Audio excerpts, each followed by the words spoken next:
यानंतर बातमी मराठा मोर्चा संदर्भातली। विराट संख्येने निघालेल्या मराठा मूक मोर्चाचा समारोप झाला। या मोर्चात लाखोंची गर्दी जमल्याचा दावा केला जातोय।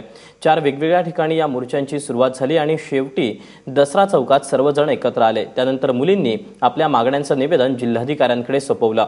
छत्रपती संभाजीराजे, उदयनराजे यांच्यासह सतेज पाटील, हसन मुश्रीफ हे देखील मोर्चात सहभागी झाले होते। तसंच मोर्चासाठी सकाळपासून शहरात येणारे 9 मार्ग आणि अंतर्गत वाहतूक बंद ठेवण्यात आली होती। महाराष्ट्रातल्या कानाकोपऱ्यासह सीमावासीय देखील या मोर्चात सहभागी झाल्यानं राष्ट्रीय महामार्ग कोगनोळी इथं मंदावला होता। विशेष म्हणजे मराठा मोर्चांना पाठिंबा देण्यासाठी इतर समाजांच्या समर्थनाचे बॅनरही कोल्हापुरात लागल्याचं दिसून आलं।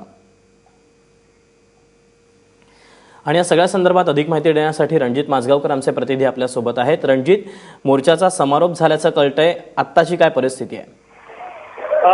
दसरा चौक परिसरात आलेला हा जो मोर्चा आहे याचा काही वेळापूर्वी समारोप झालेला आहे। लाखोंच्या संख्येने कोल्हापूर, सांगली, सातारा, सिंधुदुर्ग या जिल्ह्यातून मराठा समाजाच्या मागण्यांसाठी रस्त्यावर उतरलेला मोर्चा काही वेळापूर्वी झालेला आहे। पण एकूणच राज्यामध्ये जे मोर्चे झालेले आहेत याचा विक्रम मोडी काढत कोल्हापुरातल्या रस्त्यांवर मराठा समाज मोठ्या संख्येने उतरला होता।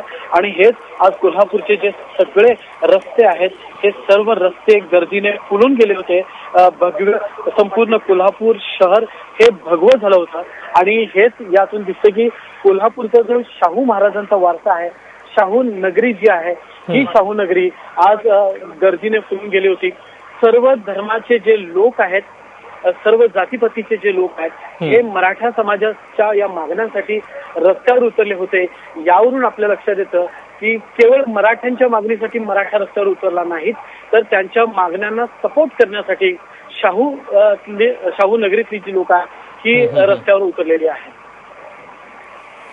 रणजित, धन्यवाद दिलेल्या सगळ्या सविस्तर माहितीबद्दल।